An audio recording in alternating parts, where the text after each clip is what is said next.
Welcome to the chalkboard, my fellow football nerds, for episode number 205 of Chalk Talk. I'm your host, Shane Haff, and you can follow me on Twitter at ShaneHaffNFL.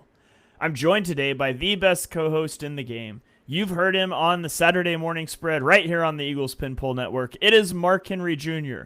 Give him a follow on Twitter at Mark Henry Jr. NFL. Mark, how are you doing today?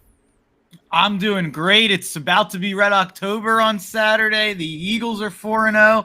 And a little plug before we get started. Saturday morning spread. Jack Fritz from WIP in Philadelphia is coming on to talk about the Phils. And then we'll get into the rest of the NFL Week 5 and college football Week 6. But exciting Saturday morning spread on episode 3 on Saturday.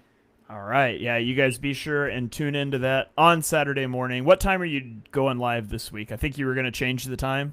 Yeah, we're going to do 9 a.m. We're going to do 9 a.m. going forward, I think. But especially this week, at least, we're going 9 a.m. All right. Awesome. So you guys be sure and check that out. Brett Eclipse saying an atypical time for Chalk Talk. Not complaining since I can watch the live stream without being struck in a boring philosophy lecture. Back in the day, Mark, this was the typical time for Chalk Talk. It was. We were originally a Tuesday night show that moved to a Monday afternoon show, and we may be flexible because my work stuff's way different and Mark's traveling now, so we may use Tuesday nights as a fallback a little more frequently, but that lets us talk about the Monday night games too, so that's kind of nice as well. But let's go ahead and dive into it, and we won't spend much time on this game because it happened so long ago. But Thursday Night Football, the Seahawks win 23-20 over the Cardinals. And in this game, Jackson Smith and Jigba did not catch a pass until the final minute of the third quarter. But he still ended up with 4 catches for 79 yards. The Seahawks led 20-6 with under 10 minutes to go, but gave up a touchdown, missed a field goal, then gave up another touchdown to make it a tie game with 28 seconds left. But the Cardinals' kickoff was short of the landing zone, which is the stupidest thing I've ever had to say on a podcast, and I hate the kickoff rules. But it gave the Seahawks the ball at the 40-yard line, and one 22-yard pass to Jackson Smith and Jigba later. The Seahawks killed the clock and hit a 52-yarder to win the game. Mark, any big takeaways that you had from this one? Too much time for Sam Darnold, man. I mean, you can't be leaving time on the clock for Sam. No, it's ridiculous. You're right. You need to complete like one pass to get into field goal range now. But this was one of those games where like the Seahawks dominated for 90% of the game, and then all of a sudden Arizona gets back into it. I'm trying to even. I remember I was looking towards the end of the game at the win expectancy. Yeah, with I'm trying to get the exact number. 90. So it was 20-6 with 6.5 minutes left in the fourth quarter. I guess Arizona had the ball driving, and Seattle had a 96.5% win percentage. And then all of a sudden, Arizona's driving at the end of the game. They tie the game, and it's a tie game, and yeah, Sam Darnold turns it around. So I don't want to overreact to kind of the last 5 minutes of the game that led up to the field goal, because for 56 minutes or 55 minutes in total of this game, or whatever you want to say, Seattle looked amazing. Seattle looked awesome. But then, weirdly, they let Arizona get back into it all of a sudden in the last couple of minutes. So I really think that's all I have to take away from it. My take when it was 20-6 was I thought that we were going to be coming on here doing like the official Arizona like burial, because I guess I'll still go here because I still feel this way despite that. What is Arizona's identity? What do the Cardinals do? Arizona's identity is being a mid football team. Like, I don't like now that especially now that you don't have James Conner. Like, if you had James Conner, maybe you could say like, you know, you have a good running game. James Conner's gonna run the ball well, and Kyler adds to it in less than you'd like to, but he does add to it at times. So it's like you had that.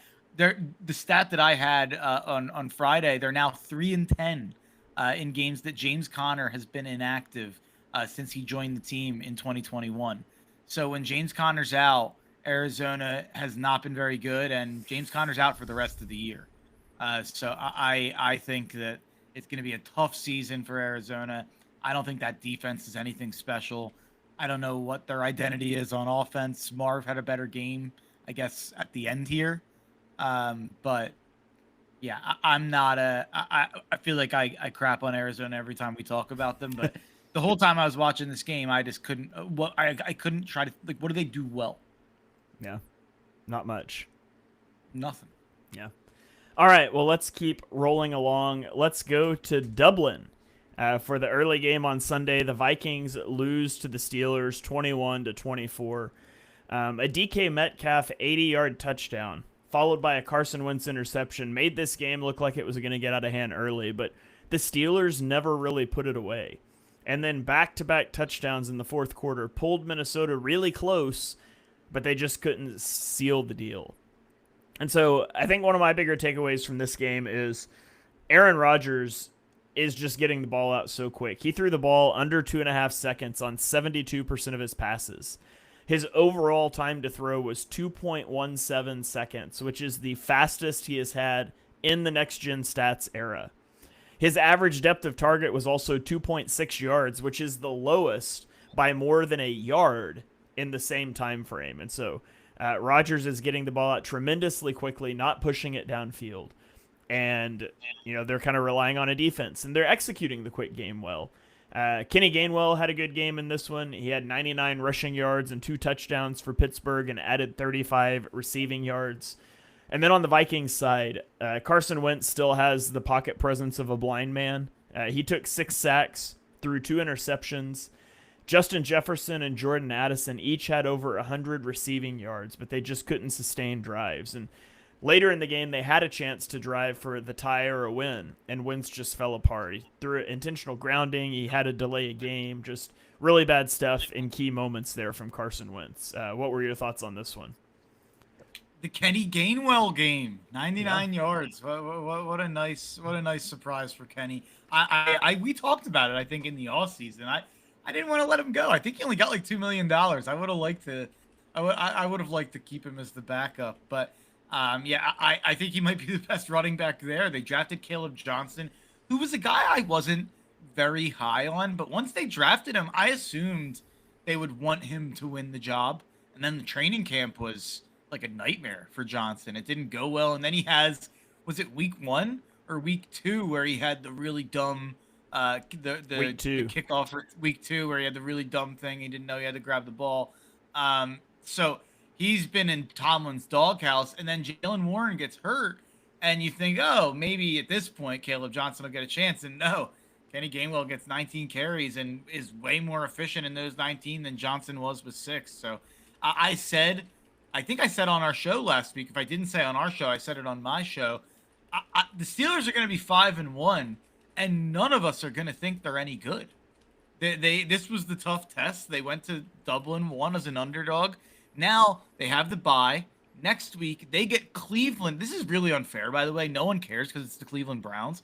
But the Steelers went to Dublin, got a bye.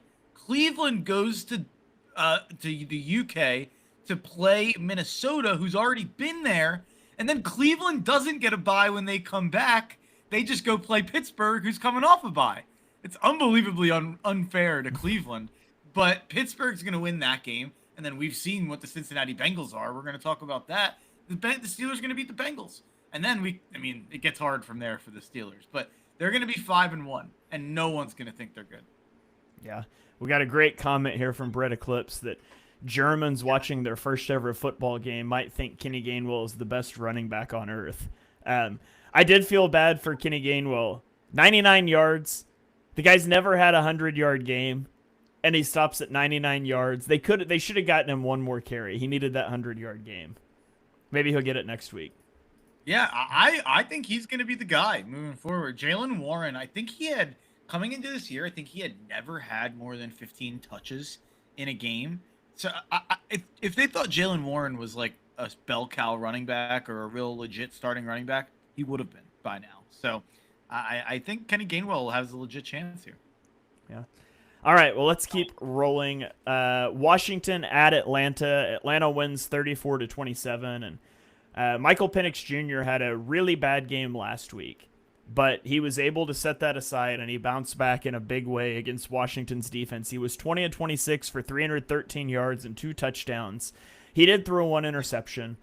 He connected with Drake London 8 times for 110 yards and a touchdown.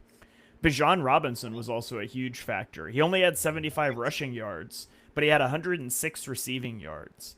Now the Commanders were playing down Jaden Daniels. They were playing down Terry McLaurin.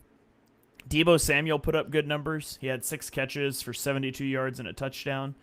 But Washington was 1 of 8 on third downs. They were just unable to sustain drives. And they allowed Atlanta to put up over 400 yards of offense on them. And so Washington's defense is a concern. And I mean, the offense was fine, especially considering the guys that they're missing. But the defense is maybe going to be problematic for this Commanders team. Do you want the positive or the negative for Atlanta? Give me the positive. Positive, I'd say this offense, like, if you were to draw up in the offseason, like, how, if the Falcons are a 10-7 team or whatever, a good offense, like, how does a game look on offense for them? This is how you draw it up. Like, Penix throws for 300 plus. Bijan gets a ton of carries. You even get to sprinkle in Algier. They both score. Drake London, this guy who you pick high in everybody picked high in fantasy, 8 catches, 110 yards and a touchdown. Bijan, 100 yards receiving. Kyle Pitts involved in the game. Like, this is kind of how you draw it up in theory on offense. But the negative, the defense that I celebrated after week 2 when they held Minnesota to 6 because they had all these rookies. You look at what they've done the last 2 weeks. They gave up 30 to Carolina. I know some of that's turnover based, and then you give up 27 to Washington without Jaden Daniels. You allow 6.7 yards per carry to a Washington team that we have, talked at length about how they are lacking in the department of running the football. I don't know. I wonder what that is. So to running backs, they gave up 14 carries for 108 yards. So that's not great. Or 106 yards. I apologize. That's not great. And then you gave up yards to Mariota as well. So you said defense might be a legit problem for the Commanders. Defense might be a legit problem for the Falcons as well, unfortunately. Yeah. All right, let's keep rolling. Let's go New Orleans at Buffalo. Buffalo wins this game 31-19, but this was shockingly close for a long time. New Orleans kicked a field goal to make it 19-21 with 9 minutes left. But then the Bills score on back-to-back drives to put the game away.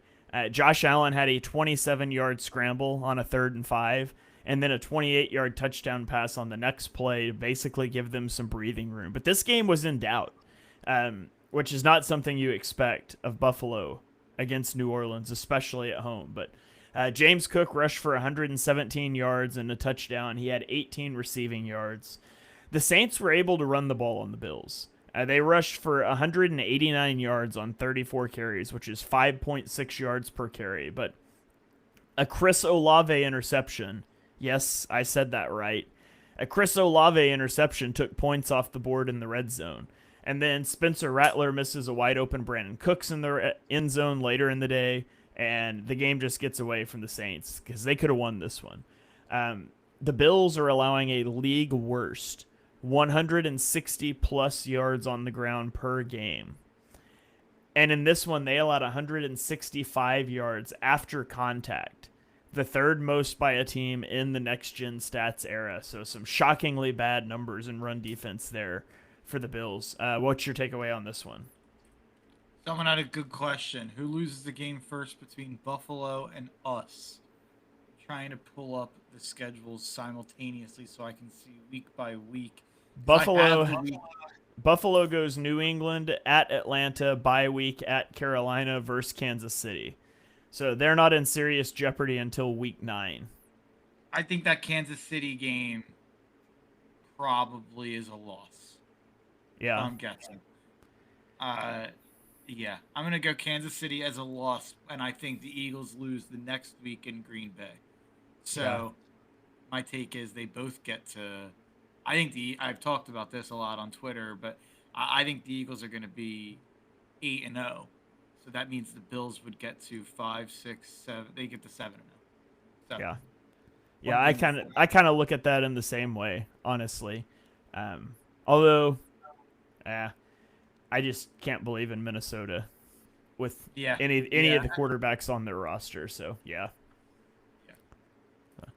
All right. But my take on Saints Bills is I'm not going to put my best effort into this game because the Bills decided not to either. Love it. They didn't show up for this game. They didn't care about this game. And people are going to be like, "Oh, should we be concerned they didn't blow out the Saints?" They didn't even show up. They rolled the balls out on the field and let it was a joke. I don't think they showed anything, and they weren't gonna. They didn't get up for that game. Yeah. All right. I think they will next week though for New England because they didn't this week, and I'm sure the coaching staff will let them hear about it. I think they'll get up next week and beat the crap out of New England. Yeah. All right, let's keep rolling. Cleveland at Detroit. Detroit wins 34-10. Aiden Hutchinson had a huge game in this one. He had 2 sacks, 1 forced fumble, 9 pressures, 2 tackles for loss. The defense as a whole generated 3 turnovers, 2 interceptions of Joe Flacco, 1 fumble by Joe Flacco. Game started well for Cleveland. They went on an 88-yard touchdown drive on their first possession, and then they only gained 161 yards on their next 13 possessions. Jahmyr Gibbs rushed for 91 yards and a touchdown in this game on 15 carries. 86 of those yards were gained against loaded boxes, which is more than any other running back has had in a game this season. So, although it looked bad in week 1, I think we can say that the Lions' running game is back. What are your thoughts on this one? Yeah, the Lions look great. I don't know how much to take away from it. I do think this was Cleveland beat Green Bay 13-10, and everybody, Cleveland, they're gonna I tweeted out that thing that the Steelers were gonna go 5-1, and everybody's response was, "Oh, Cleveland's a tough matchup. They're gonna beat Pittsburgh," and all that stuff. And Cleveland's not going to be good because their offense is incompetent. They have the worst quarterback play in football. So I'm gonna go ahead and say that I don't think Cleveland wins, more than 4 games this year. I feel like when they won last week, people were kind of starting to act like they were going to be competitive and not one of the bottom feeders of the league. They're absolutely still going to be a bottom feeder of the league, and I'd like to see them try Gabriel or Shador just to see something new. Yeah, did they bench Flacco? Saw Brett Eclipse said it took 4 weeks for Stefanski to finally bench Joe Flacco. I don't follow any the press conferences and things, but did that happen? Did he announce they're going to start one of those guys? I didn't see that. I from what I saw, I saw that Flacco was starting next week. Okay, yeah, I'm not sure. I'm not even interested in the Eagles press conferences, to be honest. I don't follow them much for other teams either, but I'll try to look that up here in a minute. But for now, let's go on to the next game. Carolina at New England. New England wins 42-13. Carolina scored on their opening drive, and then New England scored 42 unanswered points. They had a punt return touchdown. They had a run of 4 touchdowns and 5 possessions. Drake May was 14-17 for 203 yards and 2 touchdowns. He also rushed for a touchdown. He completed over... Here's a fun one for you, Mark. Drake May has completed over 75% of his passes and thrown 2 or more touchdowns in each of his last 3 games. Only one other quarterback in NFL history has ever done that in a season. Do you know who it was? What's the stat again? 75% completion and 2 touchdowns in 3 straight games. No, who is it? Tom Brady in 2007. Yeah, that makes sense. I was gonna say that, but I was like, I don't know. Yeah, I should have said it. Yeah, so, just Tom Brady during his 07 MVP season. So Drake May, obviously MVP this year. You can go ahead and write that one down. Stephon Diggs had 6 catches for 101 yards. This was his first 100-yard game since week 6 of the 2023 season, so almost 2 years ago, which would be huge for them if he can kind of get going again. And what a dramatic swing for Carolina, who beats the Falcons 30-0 last week, and then they just get blown out by the Patriots. Not a good Patriots team. I mean, this is a Patriots team that lost 20-13 to the Raiders, who haven't won since. They barely beat the Dolphins, who are 1-3. They lost at home to Pittsburgh. Like, this is not a good Patriots team that showed up and absolutely blew you out. So I am not. Carolina is going to win 5 or 6 games. I had them at 8 wins in the preseason, and it's after watching week 1, I knew to knock them down. But then you get a little bit of hope after last week, which came out of nowhere against Atlanta, and then they go right back. Yeah, it's Carolina. What an absolute Jekyll and Hyde operation there. I don't. They benched Bryce Young at the end of the game. What are we gonna do the thing again that we did last year? We're just gonna run the same play, like where we're gonna have Andy Dalton come in. He's gonna get in a car accident, and then we're gonna put Bryce Young back in. Hey, it worked last year. Career. Yeah, what? Someone investigate Carolina if Andy Dalton gets in a car accident. If that happens again, and that takes him out for Bryce Young to come back in, investigate the Carolina Panthers. They could always go with the Tyrod Taylor thing in L.A. and just collapse his lungs so Justin Herbert can play. But yeah. I got reminded of that recently when Tyrod was playing this year. Someone brought that story up, and I was like, I can't believe that was like on a player that is still in the NFL. Like that happened. Yeah, no kidding. It seems like forever ago. And it does look like Dylan Gabriel is expected to start this week for the Browns. So at least they're trying something. So kudos to them. That's awesome. I did not see that at all. Yeah. All right, let's keep rolling here. Let's go to MetLife. The Giants win the game but lose the season. They win 21-18 over the Chargers, but they lose Malik Neighbors to a torn ACL for the year. Joe Alt also injured his ankle. It terrifies me that the Eagles have to play a game on MetLife turf every year. Like, it legitimately terrifies me every season. But it's a shame that, Alt will be back. It's a shame that Neighbors is done for the year because that's really going to impact the development of Jackson Dart, who was solid in his first start. He leads a 9-play, 89-yard scoring drive, capped with a 15-yard scramble for a touchdown. Became the first quarterback since Patrick Mahomes to lead an 80-yard scoring drive on the first drive of his first start. He ends the day 13-20 for 111 yards and a touchdown. He rushes for 54 yards and a touchdown. No turnovers. Time to throw 2.48 seconds. He's playing in rhythm. So although it didn't light up the stat sheet, I thought it was an encouraging performance from Dart. And then he just loses his go-to guy. So that stinks for the Giants. And then for the Chargers, I mean, he's down both of his starting tackles. Justin Herbert just got obliterated. He was pressured on 48% of his dropbacks. He threw 2 picks.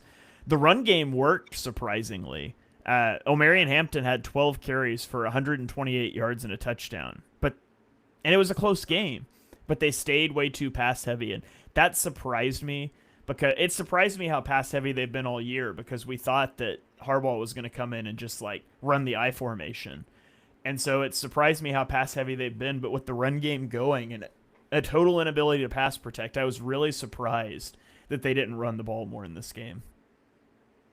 Yeah, I mean, this is a bad game for Herbert after, 3 games. We were calling him the MVP. Obviously, he loses a tackle, so it's not totally on him. But this is a pretty bad loss for the Chargers. If you're a team that's hoping to beat out the Chiefs in that division, hoping to compete with the Bills to be a top seed in the AFC, you can't go and lose to the Giants in a game where they only throw for 111 yards.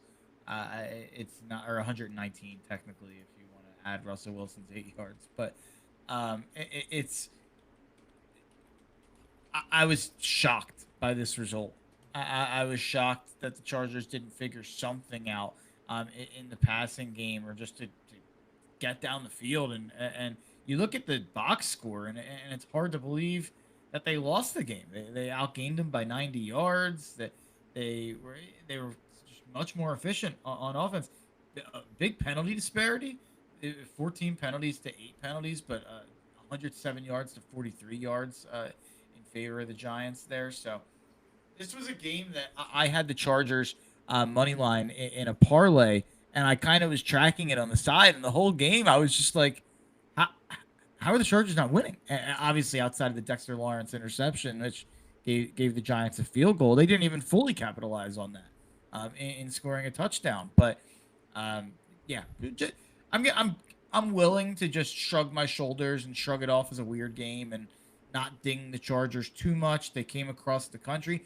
What I will say is now, if you're the Chargers and you want to be considered as a serious team, you have to go beat Washington at home next week. Whether that's Jaden Daniels or Marcus Mariota, the Chargers, if you want to win that division, you have to go beat Washington this week. You can't let this slide to 3-2. Yeah, shout out to me for having Justin Herbert as my fantasy quarterback this week. That was great. I feel like the rest of your guys probably did well, though. I did pick up my first win of the year, so we at least got that. But it was in spite of Justin Herbert. So Benty and London, good weeks from those guys. It's rough having Justin Fields and Justin Herbert as your two quarterbacks, because one of them is going to have an awesome week and the other one will be trash, and you just never know which is going to be which. But oh well, not a fantasy football show. Still hate fantasy football, but I digress. Let's keep rolling here. Tennessee at Houston. Houston wins 26-0. Kickers are hitting field goals at a record pace this season.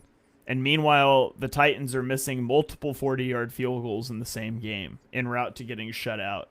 This is just such a bad Titans team.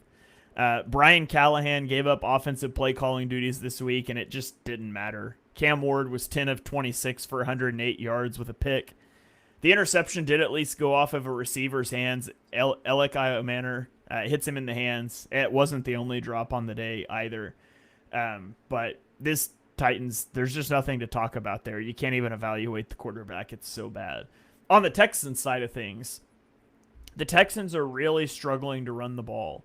They averaged 3.7 yards per carry, but C.J. Stroud was 22 of 28 for 233 yards and 2 touchdowns. Also, just, a note on how the Texans are doing, protecting their quarterback. Jeffrey Simmons recorded the fastest sack in the NFL in the last 2 years when he sacked C.J. Stroud in 2.09 seconds.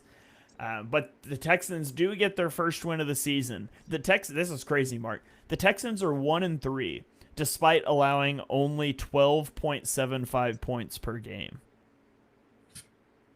The defense has been unbelievable. Yeah, and the offense has been unbelievably bad. What were your thoughts on this one?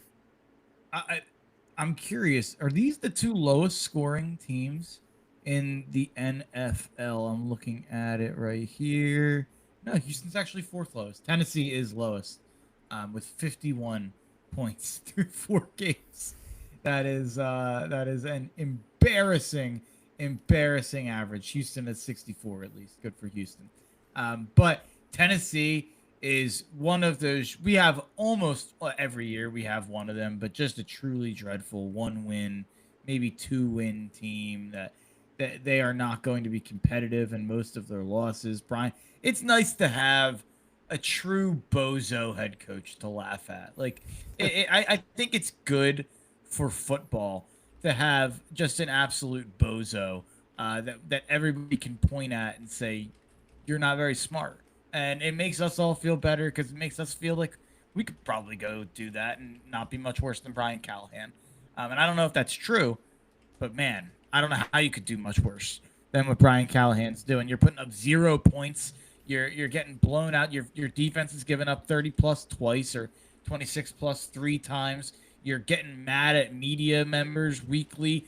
You change the play calling and then you answer a question from the media being like, I thought my play calling was great. I don't think there was anything wrong with what I was trying to do. I just got to focus on more head coach stuff.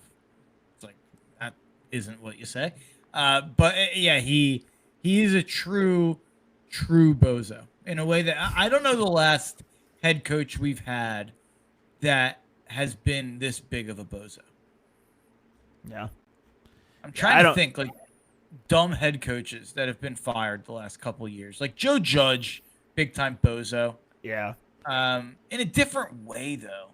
It's like I don't know if I thought Joe Judge was stupid. Like I think I thought he was just like too intense and like probably just like not a forward thinking coach, but like position coach, I'm sure he can be fine. Brian Callahan was like an OC for the Bengals, did a great job for all these years. How? Like I might Urban respect Joe Meyer. Burrow. I might respect Joe Burrow more now. Yeah, Urban Meyer. Yeah, it's a great one. It's a great one. Yeah. Urban Shout Meyer's out a Brett great one. Eclipse. Brandon Yeah. Staley, but that was mostly a one-sided No, vendetta I had. he made the playoffs. He made the playoffs, and honestly, he at least he was a bad coach. At least I'll give him credit for being like ahead of the curve on the go for two stuff. He became a coward Yeah. and listening to the haters and fell victim to the haters. But he made the playoffs once. He wasn't that bad. He's like I'm trying to think more absolute disaster. I don't even want to say like David Culley. That like was not even fair. He was like hired to be fired by Houston with like a terrible team. But yeah, Yeah. maybe that's a fun off-season thing. Bozo head coaches, former Bozos. We can have a draft. Yeah. All right, let's get into the afternoon slate. Indianapolis at the Rams. The Rams win 27-20. Matthew Stafford targeted Puka Nacua 15 times in this game. 13 receptions for 170 yards and a touchdown. Like, that is an insane target share. Puka Nacua is winning MVP this year. Like, Matthew Stafford is making it his mission for Puka Nacua to win MVP. Kyron Williams ran the ball well, 13 carries for 77 yards, although he did have a fumble. But A.D. Mitchell had two massive mistakes late in this game. The first one I'm sure everybody's seen, the ball coming out of his hands for a fumble out of the end zone in the third quarter, which, by the way, is the dumbest rule in sports, but we don't have to relitigate that because everybody always hates it when I say that. And then the one people probably might not have seen if they didn't watch the game, he had a holding penalty that negated a 53-yard go-ahead touchdown run with 2 minutes left. Now, it's not all his fault. I mean, Daniel Jones threw 2 picks. They had 11 total penalties, but A.D. Mitchell's going to catch a lot of the heat for this one. My guy, Cam Curl, big Cam Curl fan way back, reeled in 2 interceptions in this game. I always love to see Cam Curl do well. I wish he had been an Eagle a long time ago, basically forever. He's like one of the crushes that never died for me, but Jared Verse had a strip sack in this game. This is a crazy split, Mark. Daniel Jones was pressured on 49% of his dropbacks. When pressured, he was 12 of 15 for 198 yards and a touchdown. When not pressured, he was 12 of 18 for 64 yards with 2 interceptions. So apparently, you should adopt the Vic Fangio drop 11 coverage that they played on that one snap in this game when you play Daniel Jones, because from a clean pocket, nothing good happens. Very funny. I don't know how often you can find a stat like that. Yeah. But yeah, someone had the comment that I literally had queued up to talk about. Puka Nacua's 2025 pace, 212 targets, 179 catches, 2,138 yards. But for the fantasy heads out there, which is funny, Puka was a guy that I have in 3 of my 8 leagues, which, by the way, I don't endorse doing as many fantasy leagues as I'm in.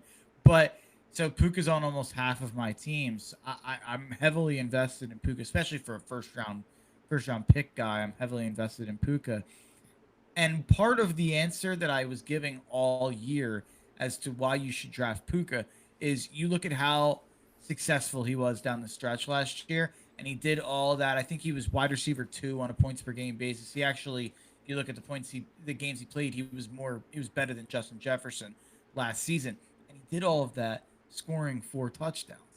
So my thought was natural touchdown regression positively, and Puka will probably score 10 this year, 8 this year, and you'll get maybe he won't be 10 catches every game or whatever he was last year, but you'll get all those. You'll get some more touchdowns, and no matter what, his fantasy floor would be high because of that. Little did I know he'd be on pace for the greatest wide receiver season of all time through 4 games.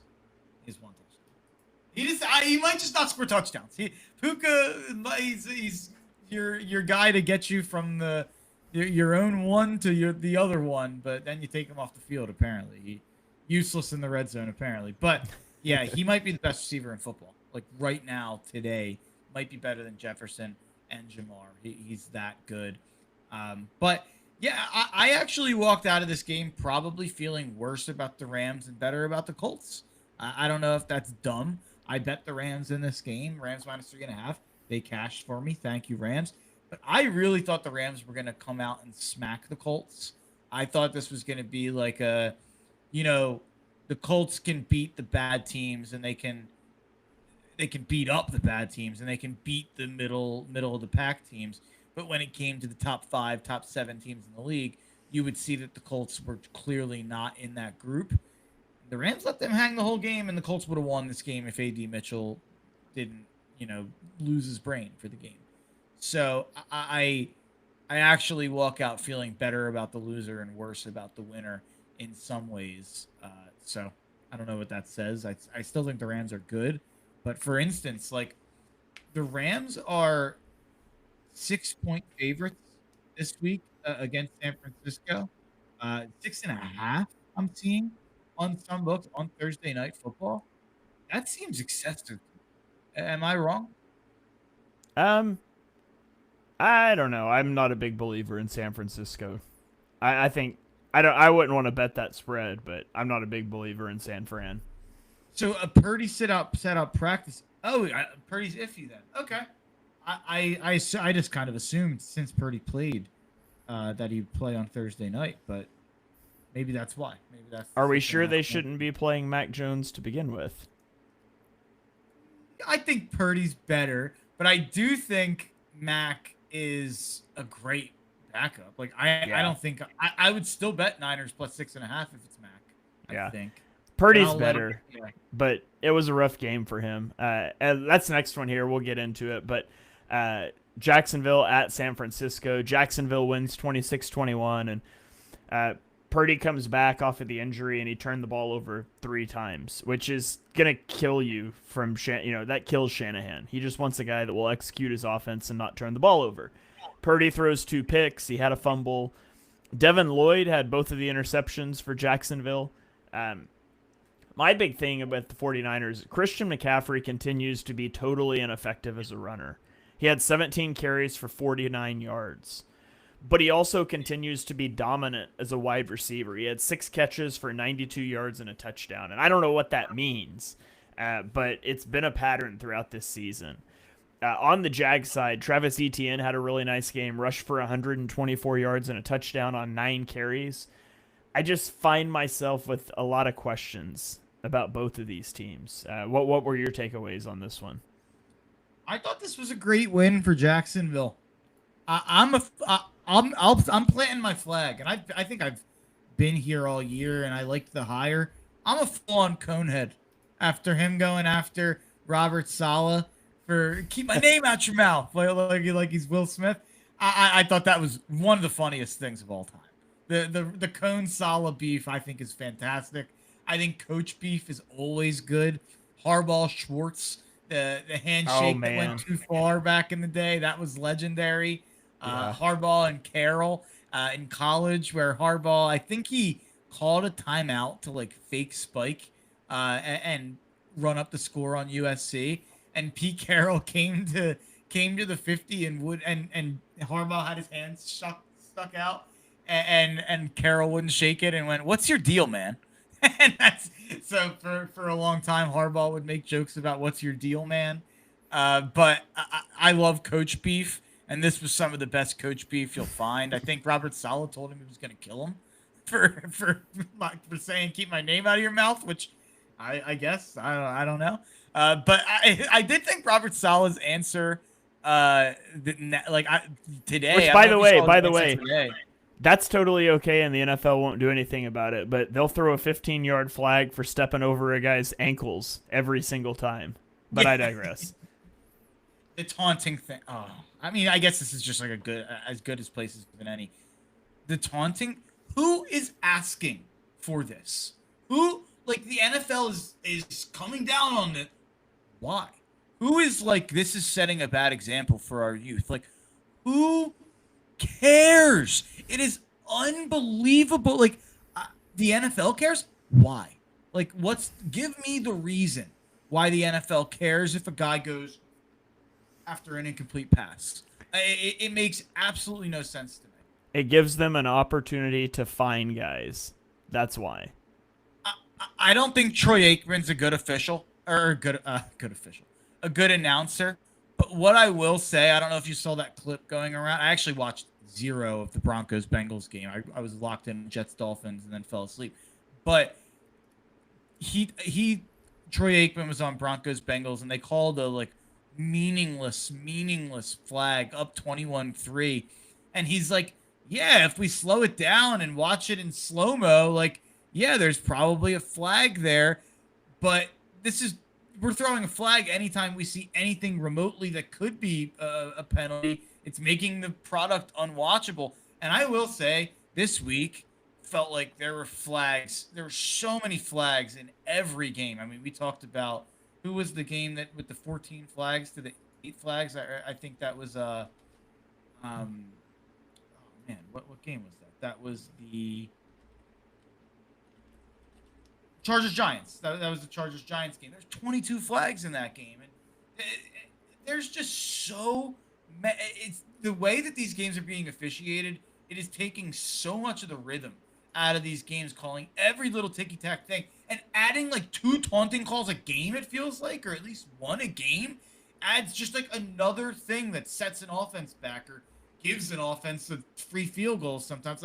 The taunting thing needs to stop. It's unbelievable. Anyway, back to the game.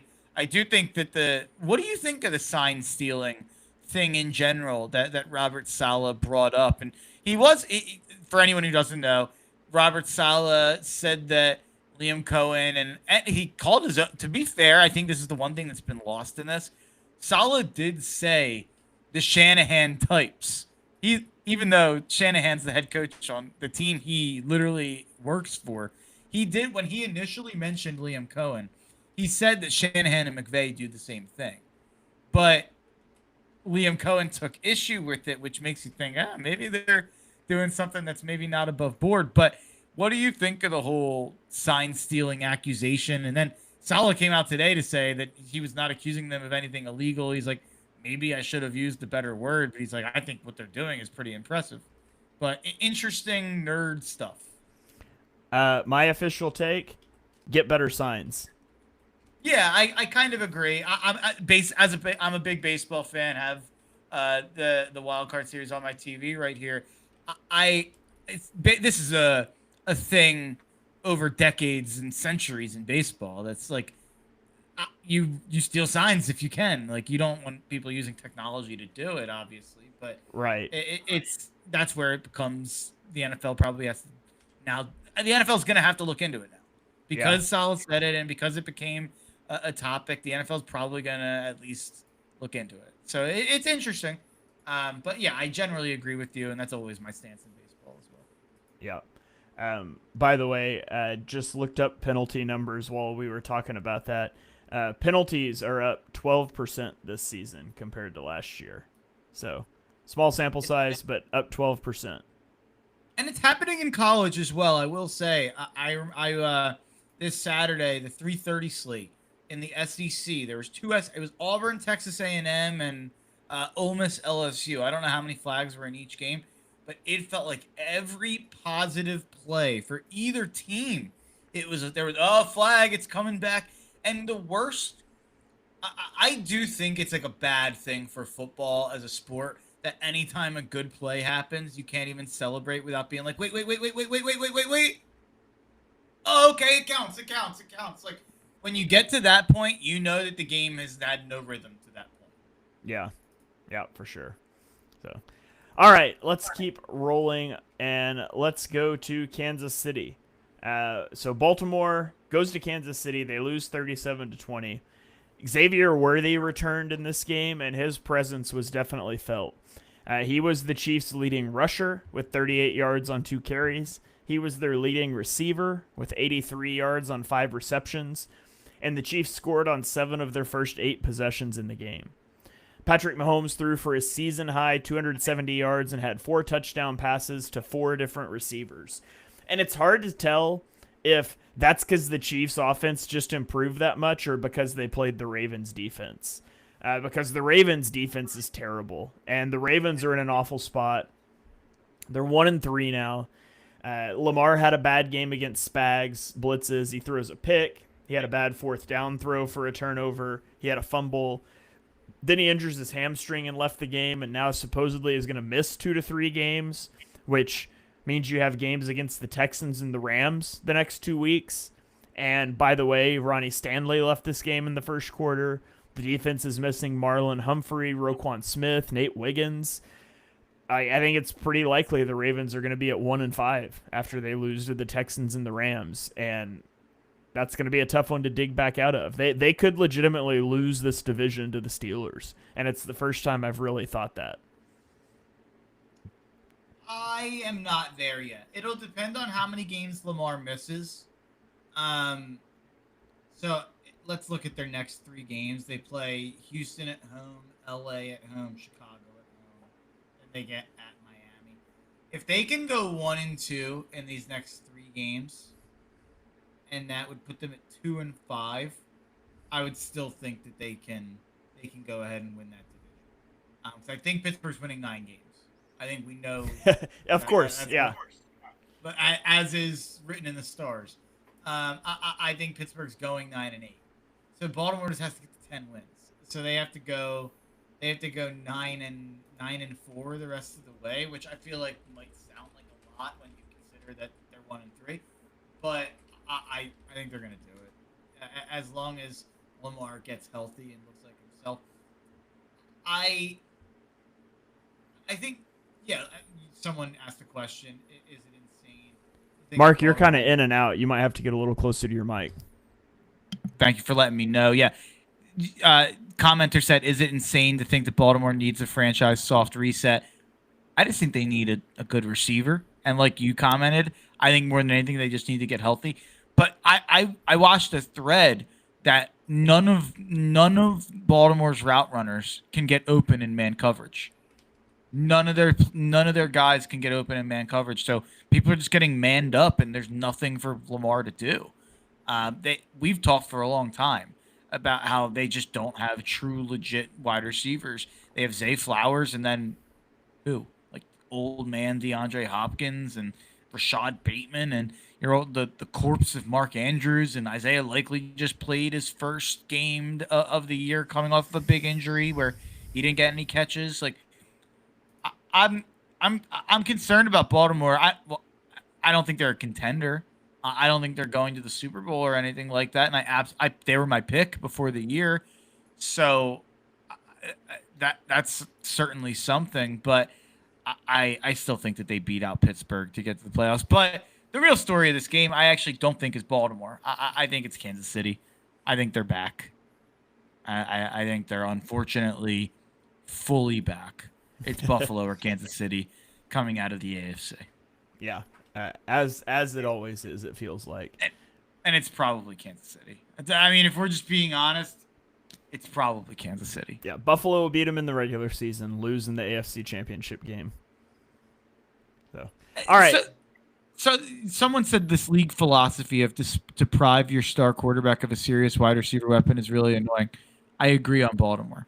And you know what? I agree on Buffalo as well.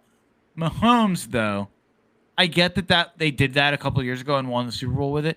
At this point, they spent like a second-round pick on Rashee Rice, who turned into a really good player before legal and injury issues, and they spent a first-round pick on Xavier Worthy.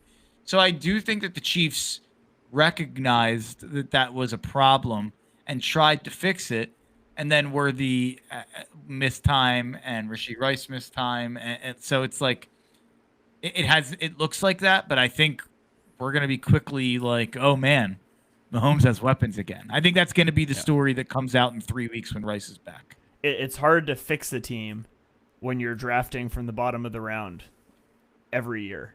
And that's kind of what the whole cycle of parity is built upon. And they nailed it in the early part of this dynasty. where Yeah. you got McDuffie and you got George Karlaftis and you got Trey Smith and you got Creed Humphrey, and you were just hitting at such a ridiculous rate from when was that, like 2020 to 2022, probably 2023 maybe, like that 2 3 4 year stretch. It really felt like they just kept nailing draft picks. You're not going to do that every year. So, and especially if you do hit, which I think Rashee Rice and Xavier Worthy are hits of draft picks. Like I think both are going to be second contract guys for them. And when they're out for the first 3 games of the year, and you're on Hollywood Brown and Tyquan Thornton and Juju as your top 3 receivers, the offense probably is going to look a bit lacking. Yeah, the 2021 draft, Nick Bolton, Creed Humphrey, Noah Gray, and Trey Smith, all without a first-round pick, is Unbelievable. just unbelievable. Yeah. So, all right, let's keep rolling here. Let's get through the rest of these afternoon games. We've got Chicago at Las Vegas. Chicago wins 25-24. The Bears scored a touchdown to take a 25-24 lead with 1:34 left. They missed on the 2-point conversion, so it's a one-point game. The Raiders return the ensuing kickoff to the 42-yard line and then end up attempting a 54-yard field goal that was blocked to end the game. Ashton Genty finally had a good game. He has 21 carries for 138 yards and a touchdown. He also caught 2 touchdown passes. He did have a fumble, but we don't need to mention that too much. What we can mention is Geno Smith tossing 3 interceptions in this game. He's got more interceptions than touchdowns through 4 games now. Conveniently still located in the top 10 on the Ringers QB rankings list, by the way. But here's a fun stat for you, Mark. In 1,490 games in Bears history, only 3 rookies have ever scored a regular season touchdown against them. Ashton Genty is the 3rd one. Can you name either of the other 2? It's a receiver and a running back. No way. No way. Who are they? Randy Moss and Adrian Peterson. Yeah, there's no way I would name those guys. If you would have ripped one of those off, I would have been like, that's seriously impressive. But I was going to give you the years, and I forgot to write down the years. The years might have helped. But anyways, takeaways from this one. Someone commented, I feel seriously offended by both of you guys. You lied to me about the Raiders. I would like to apologize to everybody I lied to about the Raiders. It upsets me. I don't know what happened. Is Geno just not that good? Like, it doesn't make any sense. He had 3 straight years winning 9 or 10 games, 2 of them with Pete Carroll, the same head coach. Like, who were the I know the OCs got jobs in that Seattle era. I know Canales got a job. I think there was another guy who got a job. Maybe it's the play callers. Maybe it's a Chip Kelly issue here, because whatever we want to say about defense, because the Raiders, when I was pitching the Raiders as a 9-win, sneaky playoff hopeful team, I was kind of saying that the defense might be a problem, but that the offense should be really good. There's no excuse for this offense to not be good. When you have Geno, who should at least be average, you have Genty, who, looked elite in this game. Like, Ashton Genty looked like the Ashton Genty I thought he was going to look like in this game. And you have Brock Bowers, best tight end on the planet. Jacoby Myers, really solid. Trey Tucker showed last week he can step up. There's no reason that this Raiders offense is having the struggles that they are. I think I'm gonna blame Chip, who has coached in college for a long time now, coached at UCLA for probably like 6 or 7 years, and he goes to Ohio State. He called plays at Ohio State last year, won the national championship, but it's still another level. It's still college football. He's coming back to the NFL, and it doesn't seem like he's adjusted his play calling style to what the NFL is in 2025. So I'm going to blame this squarely on Chip, and I hate to do so. But if I have to pick someone to blame for why the Raiders have let down what I expected of them, I guess it's either it's half Chip, half Geno. I guess. There's some O-line mixed in there, too. The O-line's really struggled, I think. But, yeah, I expected the offense to be interesting, and it just really hasn't been. So apologies, Brett Eclipse and everybody else. I was ready for this Raiders team to be interesting. And I drafted Ashton Genty with my first round of my fantasy draft, so I have skin in the game. It just didn't work out so far. Maybe they're going to turn a corner, but I mean they still managed to lose this one, so who knows? Great sign though for Genty here. I mean, you have to feel good about and the crazy thing is, going into last week, like the running back leaders for running yards were like, it was insanely low, like rushing yards for the top guys. And this is actually just a thing in general because of the kickoff rules and drives starting at like the 35 now. On Kickoff average. rules are so stupid. The top guys are going to have less yards. Like Saquon would have had like 1,700 yards this year if it was last year. Jamar Chase would have been down 300 or 400 yards. Like people were doing the on paces for like top running backs, and it's not in line with what we usually see. Now, of course, Puka is tearing it apart and doing his own thing. But I think there's a lot of guys out there who the pace is way down for. But I think going forward, you have to feel pretty good about Genty. I think that the conversation about this Bears game, unfortunately, has nothing to do with on the field.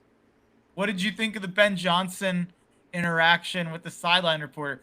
My take on it, and I don't know if this is popular or unpopular, I thought that was an insane way to talk to the coach. Who, like, I think in the middle of these games, talking to a head coach whose livelihood is on the line every single game here, and being like, it's not working. You're gonna do something different? Like, I thought the way she talked to him, people are getting on Ben Johnson and questioning Ben Johnson. I that was insane to me. That was an absurd sideline interview. End the coaching sideline interview mid-game. Yeah, I'm in favor of that. Just let these guys play, or let them coach. We don't need all that. No coach has ever said anything remotely interesting in them, anyways. So, just stop it. Insane. The only reason I need a reporter on the sideline is to give me injury updates. Yeah, no, I agree. All right, let's get to the Sunday night game. Long show tonight, Mark. We're digging into all this stuff, but I didn't feel like we went that tangent heavy either. I know we had the one.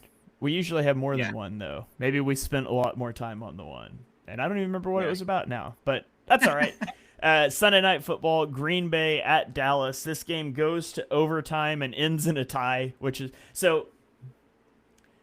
I was like, I'm gonna finish this game because there's just a couple of minutes left. And then it goes into overtime. And then it goes the entirety of overtime and ends in a tie. And I'm up like almost an hour later than I intended to be. And that wasn't a good decision for my Monday morning. But you could call this an incredible offensive performance or a terrible defensive performance. It depends on your perspective, I guess. On an EPA per drive basis, these were the two best offensive performances of the year so far. And thus the two worst defensive performances. We had a blocked extra point return for 2 points. We had 6 consecutive touchdown drives that gave Dallas a 3-point lead with 43 seconds left. But of course that wasn't enough as Green Bay hits a 53-yard field goal to send it to overtime after some terrible clock management, by the way. Don't know how you're not playing for the touchdown there and how you almost end up messing around and not getting your field goal. But then you get into overtime and dual field goals in overtime, and a game that featured 925 yards of total offense ends in a tie. I don't know if you call it great football. I don't know if you call it awful football. I don't know what you call it. I guess it just depends on what you like in a football game. But high flying, to say the least. I'll put Dallas aside because I don't even really think that there's a conversation to be had about Dallas. The offense played great. We know that the defense is bad. The conversation here is about the Green Bay Packers. Yes. What the heck?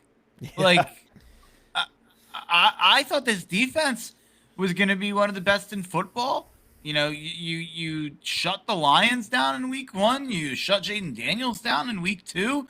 Obviously, week 3 wasn't very important or very impressive against the Cleveland team, but you still gave up 13 points, which part of that was allowed to a blocked field goal, which led to a field goal. Like, really shocking stuff. But I'm not gonna yank them out of contender territory quite yet, because it's one game. It was a weird environment. It's, Sunday Night Football. Dallas showed up guns blazing for the Micah game. But man, it's hard. This one will be in the back of my mind with that defense all year long. Jeff Hafley, I thought that guy was on a fast track to a head coaching job, and man, that was one of the more stunning results from like a side of the ball, I guess, like Yeah. a unit that I've seen all year. I guess I could say. Yeah, I think there could. I mean, it's one game and anything can happen. And we know Dak Prescott can get on a heater in some of these games. And so I'm not going to read too much into it. We'll leave it as a blip on the radar for now. But if it happens again, we're going to come back to this and be like, man, what's going on with the Green Bay defense? Because it's a unit we thought was shaping up to be really good. And, after this, certainly you've got some doubts. I will say from an Eagles fan perspective, this was like the best ever outcome to this game. Because both of these teams basically get a half a loss. And so I went into this game going, who do you root for? Packers are probably the threat for the 1 seed. But nobody ever repeats the NFC East, so you probably just need to focus on that. And this is just the best of both worlds because both teams essentially get a half a loss here. You're absolutely right. And someone said, I imagine the Cowboys feel much better than the Packers do. Of course they do. The Cowboys won the heck out of that tie. Are you kidding me? That's a tie in name only. The Cowboys won that tie and the Packers lost that tie. It's simple. Love that. The Packers won the tie or lost the tie. All right, let's get into the. No question about it. Jerry was giving media interviews after the tie. Jerry partied after the tie. Are you kidding me? All right, well, let's get into the Monday night games. One of these was interesting, one wasn't. And we'll start with the interesting one. The Jets at the Dolphins.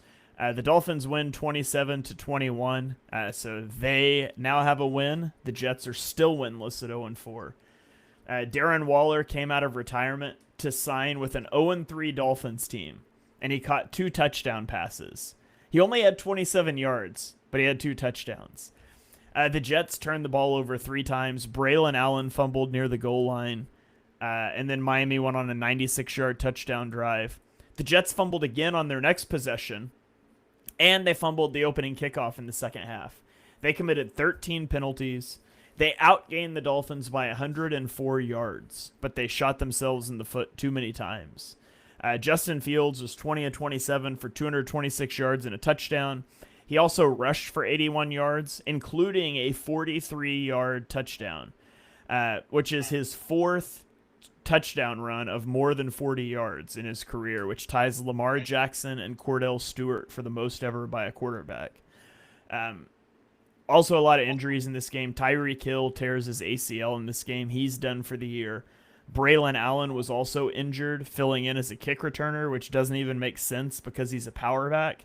I don't know why they did that, and obviously he ends up getting hurt, and I haven't heard anything for sure on that injury yet, but he was ruled out really quickly. So what were your thoughts on this one, and are the Jets just the most cursed franchise in history? Yeah, it's a shame. That defense stinks. And I honestly, you said we're going long. He's stealing all my. I queue up I have certain ideas that I write down for games, and I'm like, oh, this is gonna be what I talk about in this game. And Brett Eclipse keeps stealing my thunder. He had the Puka on pace for. He had that the Cowboys won the tie. Now he's got the Breece Hall quote. But yeah, I wanted to read that Breece Hall said one of the funniest things I've ever heard. Teams shoot themselves in the foot, then we come back and shoot ourselves in the head. I think that's hilarious. I think it's a great quote, and it sums up the Jets season perfectly. And I think it says everything that needs to be said about the Jets. Yeah. I feel bad for Justin Fields. I actually think he's been mostly good, and I don't think this is helping his opportunity at getting a job after this. So I hope he's a starter somewhere else next year. Yeah. This is great stuff here from Brett Eclipse, because now he says maybe he can work in as the backup if you ever need to miss the show. This is how you take advantage of opportunity, folks. You come into the chat, you give some good quotes, you steal Mark's thunder, and then you try to steal his job. I love it. Yeah. It's like the progressive backups commercial. Teddy Bridgewater's coming in from Oh. All right, don't disrespect our man Brett Eclipse by comparing him to Teddy Bridgewater. Yeah, Don't Teddy you? guy. I was trying to use I see. I could have said like Tommy DeVito. I could have went meaner than Teddy Bridgewater with the progressive backups. I feel like I was picking a nice one. He was a starter for a while. He was. He also got the Eagles a first-round pick. I like Teddy. Yeah. I have no problem with Teddy. Yeah, I hate how his career played out with that injury. Kind of a what could have been thing. But speaking of injuries, let's go to Denver. Cincinnati at Denver. Denver just blows the Bengals out 28-3. This is a gross game. Time out. I randomly, because I know you'll appreciate this, I randomly was talking to someone the other day about when Matt Rule fired Joe Brady from Carolina and was like, he's the problem. The guy who made Teddy Bridgewater like fantasy relevant starting quarterback for a terrible Panthers team that had no talent on it. That guy's the problem. I thought I think that might have been our first year or second year on Chalk Talk, where we were just like, how is this Carolina team competing in these games? I remember they would end every game with who was their kicker? Was it Joey Sly, I think? They would end every game He's with still Joey their Sly. kicker, and he can't make 40-yard field goals. He missed two of them this week. They would end every game with him trying to kick like a 67-yarder to win the game. Like, they would roll him out there on like the 45 and be like, I don't know, we're down 3. Like, let's try to get him out there. And they would lose every week. I think they probably went 5-12 or 6-11. If we went back and looked at the stats, I think we'd probably be less impressed. But at the time, I think we went into that year thinking that offense was going to be horrible, and Joe Brady made them passable, and then right away Matt Rule fired him next year. But anyway, I'm sorry to interrupt. I thought that was a funny thing that I randomly got into a conversation with someone the other day when Joe Brady came up. Yeah. Brett Eclipse asked if anybody caught the play where the Broncos rushed 3 and the Bengals' entire interior O-line. So all 3 interior O-line and the running back blocked one guy. And then both edge rushers just obliterated the tackles one-on-one for a sack. I did see that. That's hilarious. I'm going to pull that up if you haven't seen it. But this was a gross game for the Bengals. I did see it. You did? Yeah, that O-line, what they've done to my sweet prince, Chase Brown, it's a joke. Yeah. And the defense is no better. They gave up 500 yards of offense to the Broncos. So they have no defense, and without Joe Burrow, they have no offense either. Jamar Chase was held to 23 receiving yards in this game. J.K. Dobbins had a nice game, 101 yards on 16 carries, while R.J. Harvey added 58 yards on the ground, 40 yards and a touchdown through the air. So first game, R.J. Harvey has seen significant usage. We'll see if that holds. But what were your thoughts on this one? The Bengals have 200 rushing yards as a team in 4 games. 24 players in the NFL have more than that. And as a team, the Bengals are averaging 205 total yards per game. That's the lowest in the NFL. It's like this season's designed for us to be like, wow, maybe we didn't give Joe Burrow enough credit when he was good. Brian Callahan's a bozo. The Bengals look horrible without Burrow. They can't run the ball. The O-line's horrible. The defense is horrible. Browning's bad. It's like this is like a retroactive Joe Burrow MVP case of the last couple of years watching this team and watching Callahan. But my take on this game is that I am so happy that Denver convinced the sports books to change this line yesterday after the Eagles played, but before Denver played. Or I guess Sunday night is when I looked at this. The Eagles were a 5.5 point favorite, is where it opened against Denver. That line is now 3.5. The Eagles are minus 3.5 against Denver. That basically means they think we're barely better than Denver. I think that's a joke. I think this should be I thought 5.5 was light. I would have bet 5.5. I think this should be a touchdown. I think this line is half what it should be.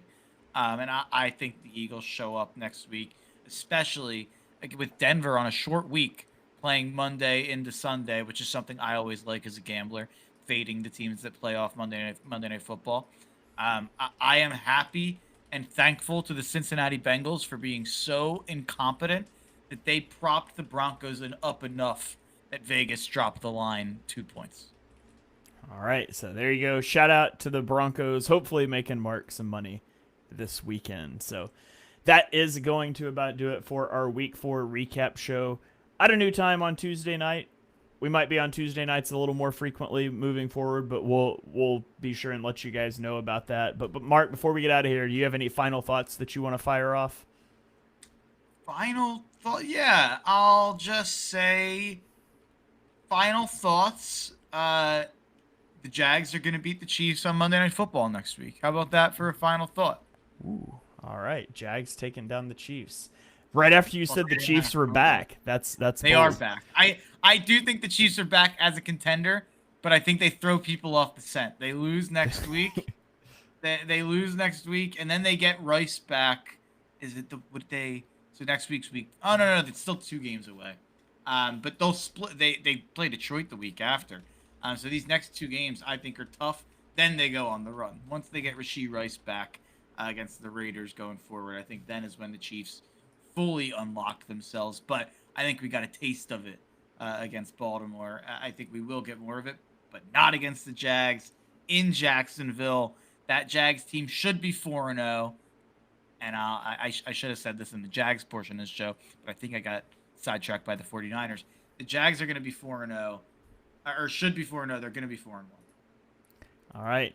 There you have it, folks. Mark threading that needle of the Chiefs are back. They are Super Bowl contenders, and they are losing to the Jags next week. All in one podcast. As Mac would say, and I'm always sunny in Philadelphia, I'm playing both sides so that I always come out on top. And with that, we will leave you guys for this evening. Thank you for joining us for episode number 205 of Chalk Talk. If you enjoy what you heard on the show, and we know that you do, smash that subscribe button and turn on notifications so you don't miss our next episode. Drop us a 5-star rating wherever you stream your podcast. You can follow me on Twitter at ShaneHalfNFL. He is at Mark Henry Jr. And we will catch